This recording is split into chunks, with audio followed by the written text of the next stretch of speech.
Jazz. 1. The night I finally told the truth had been sitting inside me for years. Not for days, not for weeks. Years. Jazz.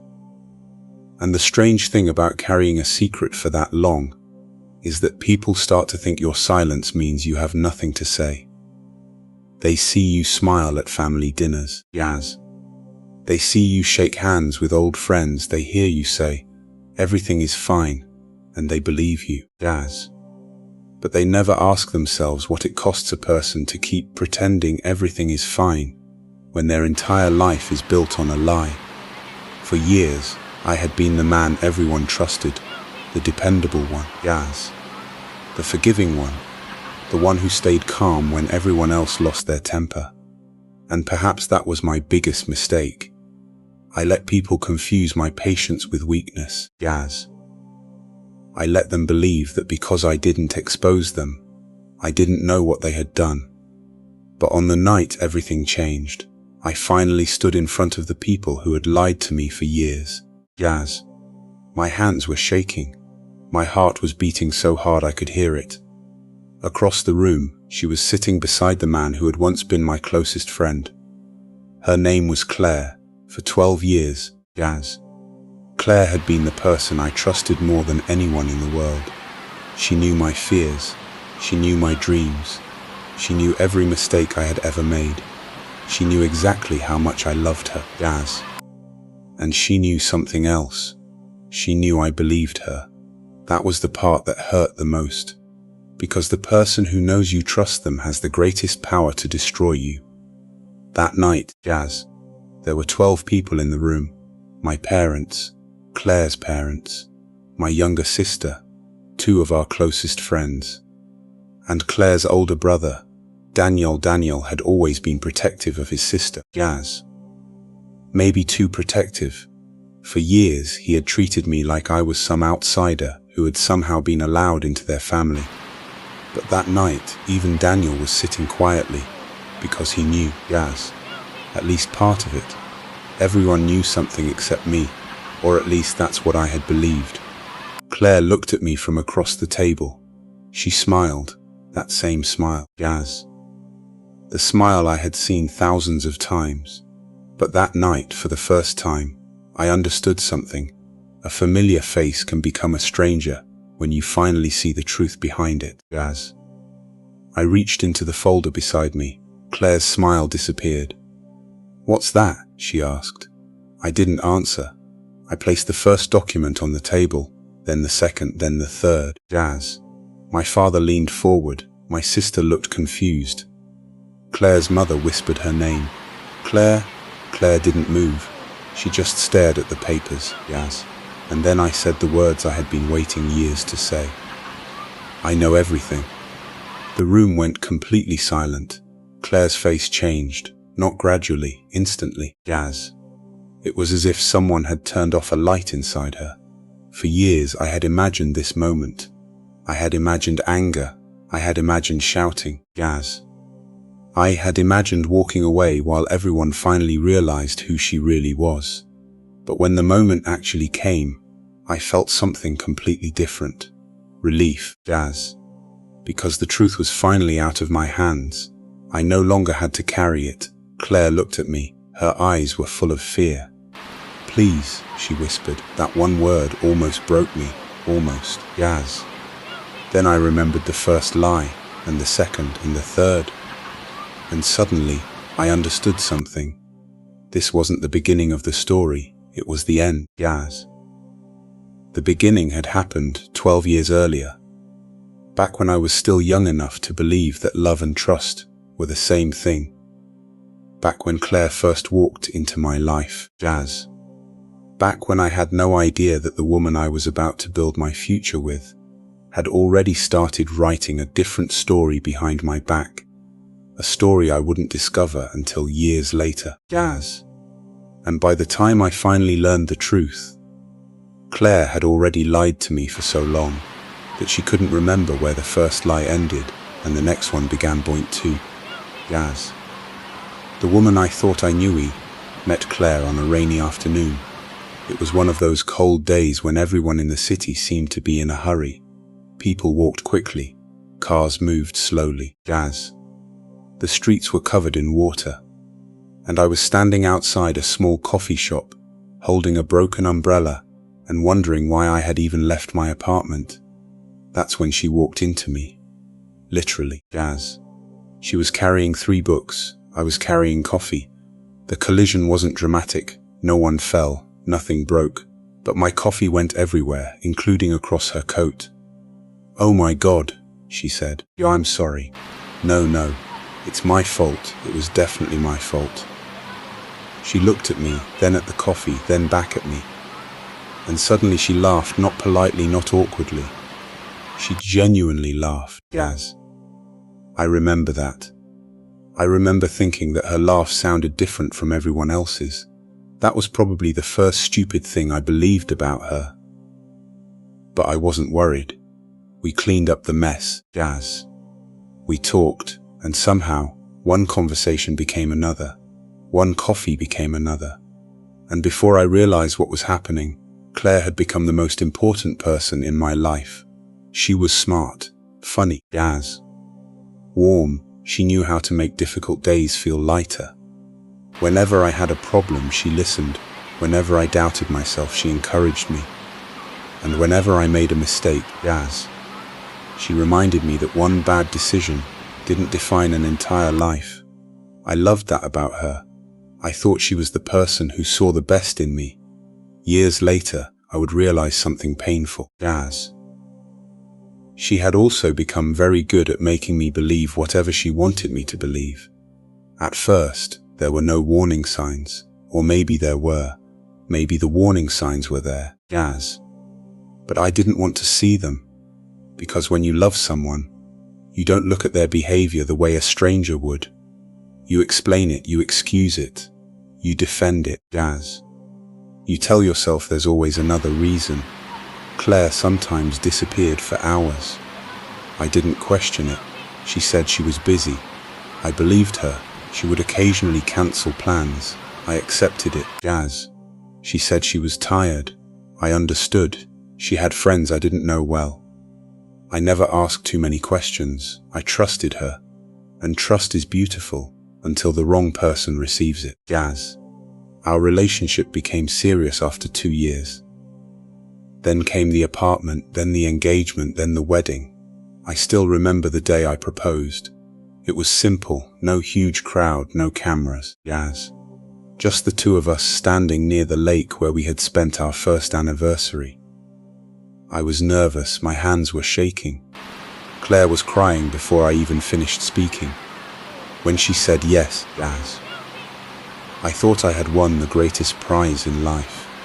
I believed I had found my person, the one person who would stand beside me no matter what happened. And for the next several years, Jazz, I built my entire world around that belief. We bought a house. We started a small business together. We traveled. We celebrated birthdays. We attended weddings. We made friends. From the outside, Jazz, we looked perfect. People often told us that. You 2 are lucky. Your relationship is different. You can see how much you trust each other. Every time someone said that, Claire would smile, Jazz, and I would smile too. But sometimes, when I look back now, I wonder what she was thinking. Was she laughing inside? Was she thinking about the things she had hidden, Jazz? Or did she eventually convince herself that her lies were justified? That's the thing about betrayal. People rarely wake up one morning and decide to become someone you don't recognize. Usually, Jazz, they make one small choice, then another, and eventually, they have built an entire secret life. Claire's first major lie was about money. We had been married for 3 years, Jazz. Our business was growing. We were doing well. One evening, I noticed an unfamiliar bank statement. It wasn't addressed to me. It was addressed to Claire. I didn't open it. I didn't need to, Jazz. But I saw the name of the bank, and I saw a large balance, a balance that didn't make sense. We had always kept our finances together. At least I thought we did, so I asked her, "What's this account, Jazz?" She looked at me, then she smiled. Oh, that? Yes, it's an old account. From before we got married? Yes, why is there money in it? She hesitated. Just for a second. Jazz. Then she said something that would become familiar over the years. It's nothing. I accepted that answer because I loved her, Jazz. And because I thought trusting your wife meant believing her when she said something wasn't important, Jazz. I didn't know that "it's nothing" would eventually become the phrase that destroyed everything I thought I knew. 3. The lies started small. For a long time, I didn't think Claire was lying to me, Jazz. I thought she was simply private. There is a difference, at least that's what I told myself. She became more protective of her phone. If I walked into the room while she was texting, Jazz, she would sometimes turn the screen away. I noticed. Of course I noticed, but I didn't want to become the suspicious husband, so I said nothing. One night, I asked her about it. She laughed. Jazz, are you seriously worried about my phone? No, you sound worried. I'm not. Then why are you asking? And there it was, that subtle shift. Suddenly, I was the one explaining myself. Jazz, I had asked a simple question, but somehow I ended up feeling guilty for asking it. I apologized. She kissed me, and the conversation ended. At least, that's what I thought. The same pattern repeated. Jazz. A question, a strange answer, a little confusion, then guilt, and finally silence. I didn't realize it at the time, but Claire was teaching me something. Jazz. She was teaching me not to trust my own instincts, and I was learning, one incident at a time. A few months later, she started traveling more for work. At first, it was normal. Then it became frequent. 3 days here, 2 days there. Sometimes she would call, sometimes she wouldn't. I never complained. I knew work could be demanding. Then one evening, she called me from a hotel, Jazz. Her voice sounded strange. I asked, "Yes, you sound tired." "I'm just exhausted." "Where are you?" There was a pause at the hotel. "Which one?" Another pause. "The usual one, Jazz." That answer bothered me, not because she was traveling, because she had never called any hotel the usual one. I asked her. She gave me the name. I didn't recognize it. I didn't think much of it, Jazz. Until the next morning, I received an email from someone I didn't know. The message contained only one sentence. "You're not the person she told me about." I stared at the screen. I read it again. Jazz. Then again. My first thought was that it was spam. Maybe someone had the wrong email address. Maybe it was a joke. I deleted it, but I couldn't forget it. That evening, Jazz, I asked Claire if she had ever mentioned me to anyone at work. She looked confused. "Of course, everyone knows you're married," she laughed. "Why wouldn't they?" I showed her the email. Jazz. Her face changed, only for a second, then she smiled. "Someone is messing with you. Who?" "I don't know. Do you recognize the name?" "No." She said it so quickly, too quickly, but I let it go. Jazz. That was my mistake. I kept letting things go, because every time I got close to the truth, Claire gave me just enough reassurance to make me doubt myself. And I wasn't the only one. My best friend, Jazz, Marcus, started acting strangely too. Marcus and I had known each other since college. He was like a brother. He had been at my wedding. He helped me start the business. He knew Claire, Jazz. They were friendly, nothing more. At least, that's what I believed. One evening, Marcus came to our house. Claire was in the kitchen. I noticed the two of them talking quietly. When I walked in, stopped. I smiled. "Everything okay?" Marcus looked at Claire. Claire looked at Marcus, then she said, "Of course." I laughed. Why does everyone keep saying that? Neither of them laughed. Jazz. I should have known. But I didn't. Not yet. 4. The secret I was never supposed to find the truth came to me by accident. That's how most life-changing discoveries happen. Jazz. Not through careful investigation. Not through some brilliant detective moment.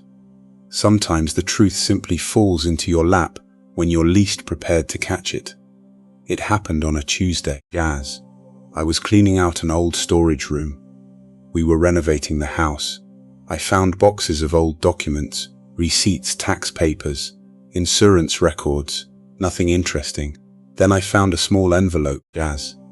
My name was written on it. I opened it. Inside was a copy of a legal document. I didn't understand it at first. Then I saw Claire's name and Marcus's. I read the document again and again. Gaz. The two of them had been involved in a financial agreement. Years earlier, before our wedding, I felt my stomach tighten.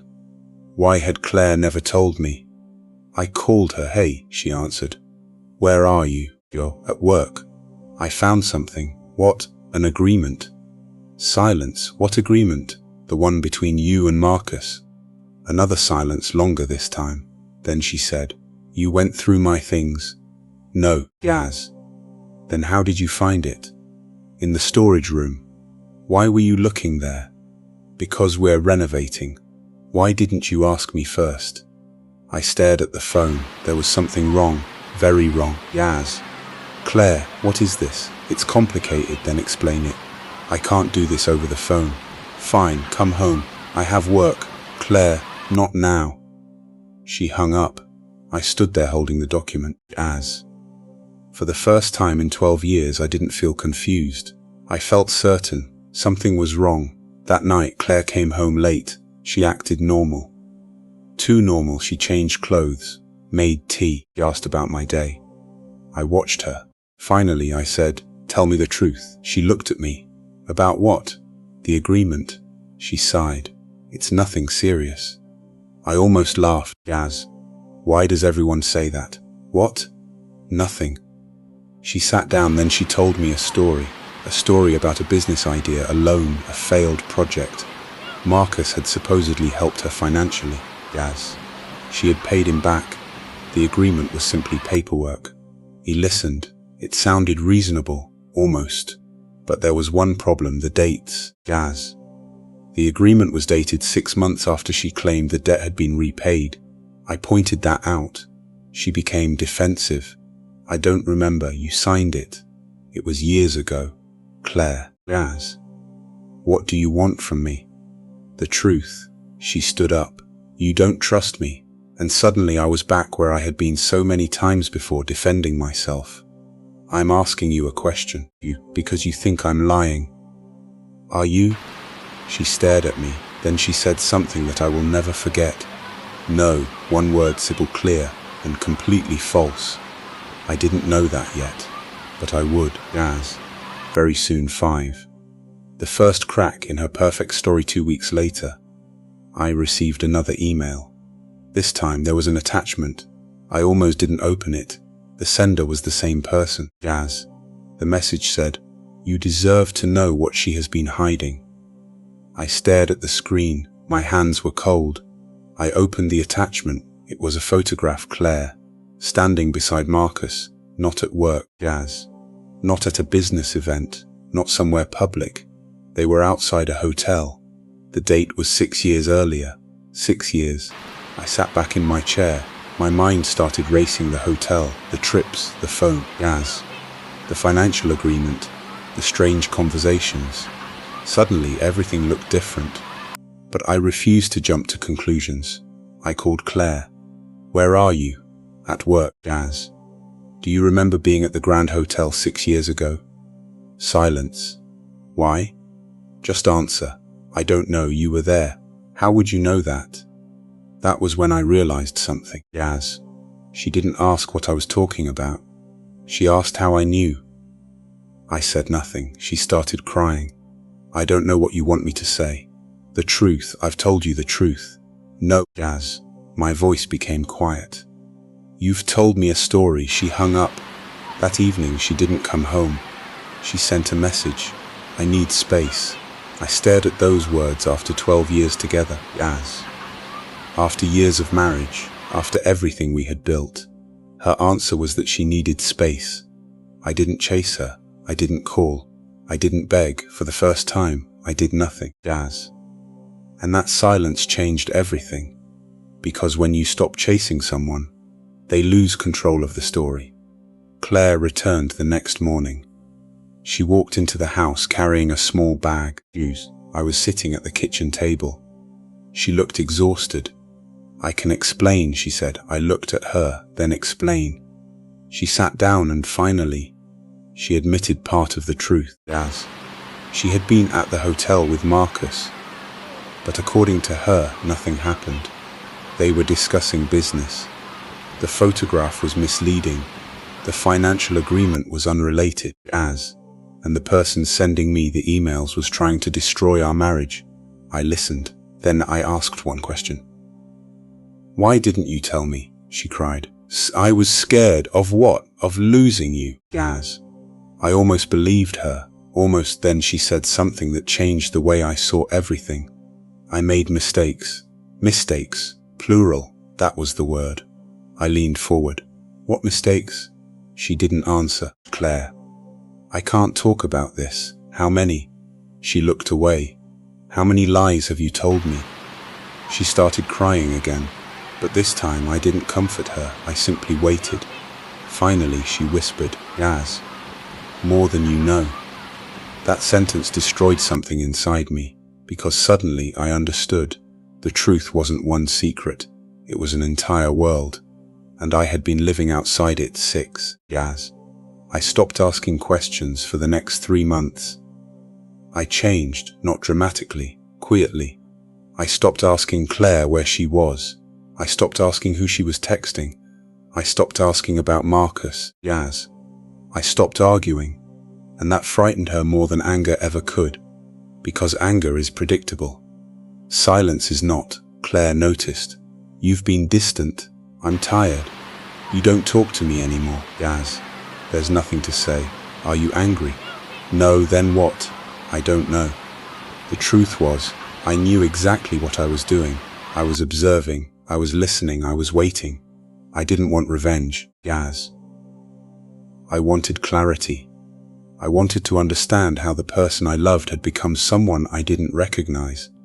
Then I found the second bank account. This time, I didn't ask her. Yaz. I looked at the statements. There were transfers, small at first, then larger payments to an account I didn't recognize. I traced the account information. It belonged to a company, Yaz. A company registered under a name I had never heard, but the address was familiar. It was Marcus's office. My hands started shaking. I kept going. I found invoices, contracts, payments, Yaz. And then I found something that made my entire body go cold. Our company had been transferring money to Marcus's company for years. I had never approved those payments. I had never seen the invoices, Yaz. And Claire had been handling the financial records. I confronted her. She looked at the papers, then at me.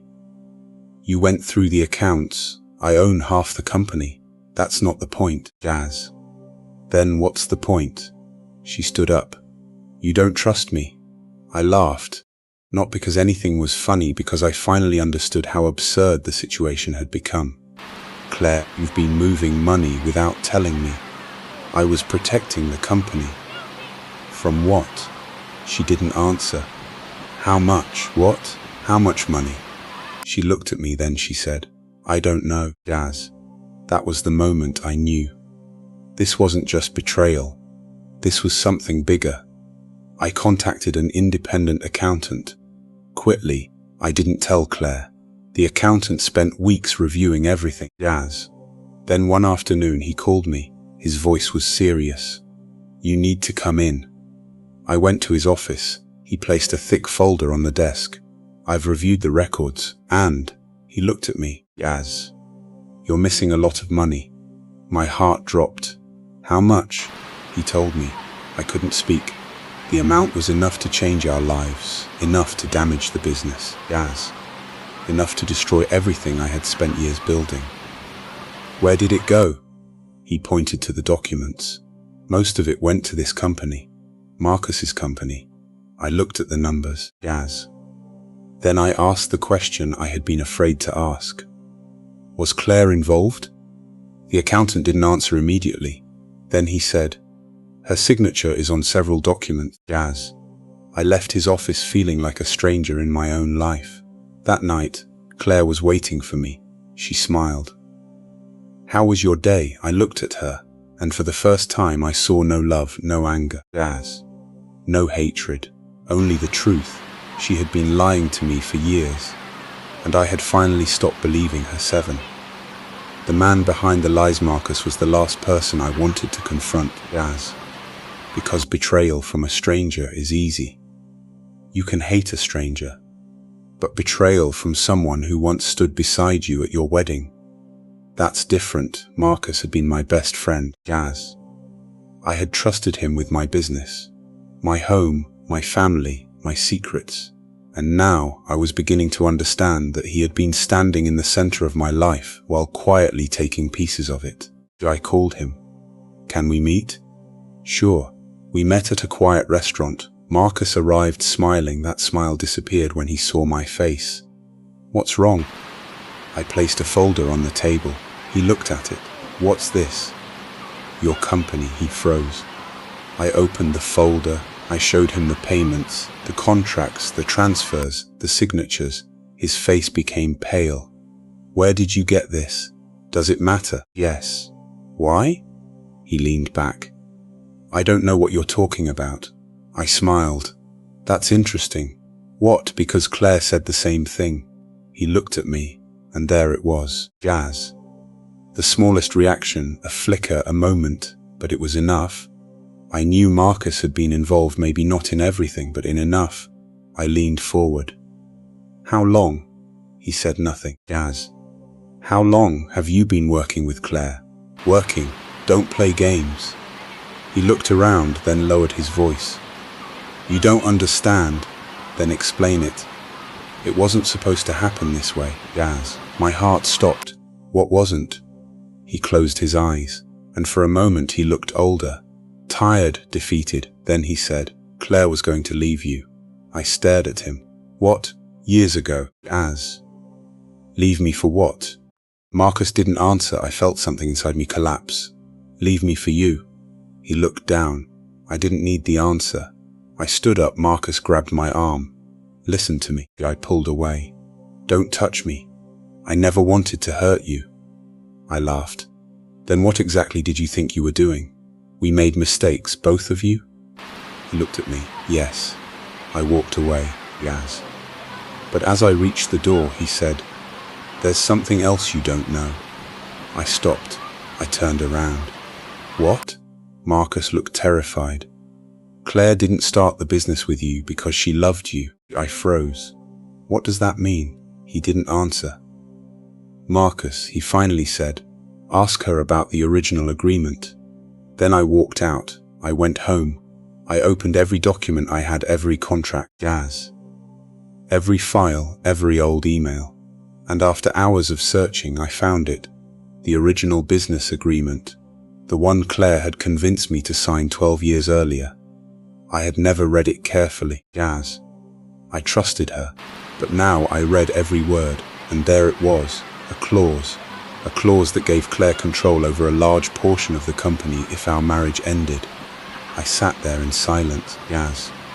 She hadn't just been hiding money. She had been preparing for my failure for years. 8. The revenge plan I never expected to make. That night I made a decision. I wasn't going to scream, Jazz. I wasn't going to threaten anyone. I wasn't going to destroy the business. I wasn't going to become the person they expected me to become. I was going to let the truth speak for itself, Jazz. My revenge would not be about hurting them. It would be about taking back control. I hired a lawyer, then another accountant. I separated my personal finances. I secured the company's records, Jazz. I documented everything, every transfer, every message, every agreement, every lie that could be proven. I didn't tell Claire. I didn't tell Marcus. For the first time in years, I was protecting myself, Jazz. Not from strangers, from the people closest to me. And the strangest part? Claire thought everything was going according to plan. She became calmer, kinder, more affectionate, Jazz. She started cooking my favorite meals. She asked about my day. She even suggested we take a vacation. I watched her, Jazz, and I wondered how someone could sit across from the person they had betrayed and still pretend everything was normal. One evening, she placed her hand on mine. "I love you," she said. I looked at her. "Jazz, I know." She smiled, but I could see the question in her eyes. Did I believe her? I didn't answer. A few weeks later, Claire made her move. She told me she wanted to sell her share of the company. "Why?" "Jazz, I think we need a fresh start. Where would you go?" "Maybe somewhere else." "With who?" She looked at me. "Why does that matter?" I smiled. "It doesn't, Jazz." She didn't know that I already knew about the money. She didn't know that the accountant had discovered something else. The transfers to Marcus's company weren't random. They were part of a larger plan, Jazz. Claire and Marcus had been moving money out of our business. Then, after the business appeared weaker, they planned to buy back control at a lower price. It was clever, almost brilliant, Jazz. But they had made one mistake. They underestimated how long I would remain silent. And silence had given me time. Time to collect everything. Time to understand everything. Time to prepare, Jazz. I didn't confront them immediately. Instead, I changed the structure of the company. Legally, quickly. With professional help, I protected what I had built. Then I waited, because I knew something, Jazz. People who lie for years eventually become trapped by their own lies. All you have to do is stop helping them escape 9.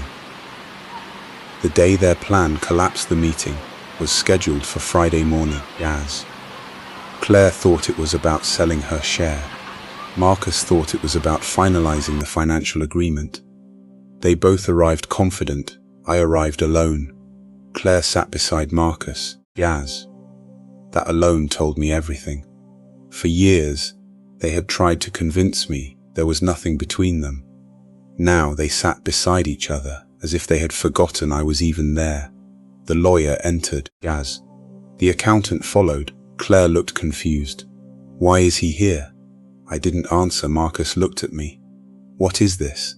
I placed a folder on the table. "Everything." Claire's face changed. "Jazz, what does that mean?" "It means we're done lying." The lawyer opened the folder. Then he started explaining the missing money, the hidden agreements, the false invoices, Jazz. The business plan, the attempt to reduce the company's value, the financial structure they had created. Claire interrupted. "This is insane." The lawyer continued. Marcus stood up. "Dad, you're making a mistake." "No," I said. "I made the mistake 12 years ago." Claire stared at me. "Please," I looked at her. "Please what?" "Don't do this." "Do what?" "Destroy everything, Jazz." I shook my head. "I didn't destroy anything." I pointed to the documents. "You did." Marcus became angry. "You think you're better than us?" "No." I looked directly at him. "I think I trusted you, Jazz." That sentence silenced him. Claire began to cry. Real tears, I could see them falling. But this time I didn't feel responsible for them. I had spent years comforting her, Jazz. Years apologizing for things I didn't do. Years believing that keeping peace was more important than knowing the truth. Not anymore. The lawyer placed one final document on the table. Claire stared at it. "What is that?" "Your resignation." She looked at me. "What? You are no longer managing the company?" Her face went completely blank. "That's impossible." "No." I looked at the lawyer. "It's legal, Jazz." Claire turned to Marcus. "Tell him." Marcus didn't speak. "Marcus." He remained silent, and that's when Claire realized something. He wasn't going to save her. No one was. For years, Jazz. She had controlled the story. Now the story belonged to the facts. The meeting ended 2 hours later. Claire left with nothing she had expected. Marcus left with questions he couldn't answer, Jazz. And I stayed behind. I looked around the conference room. The room was quiet. My hands were shaking. I had won. But it didn't feel like winning. It felt like surviving.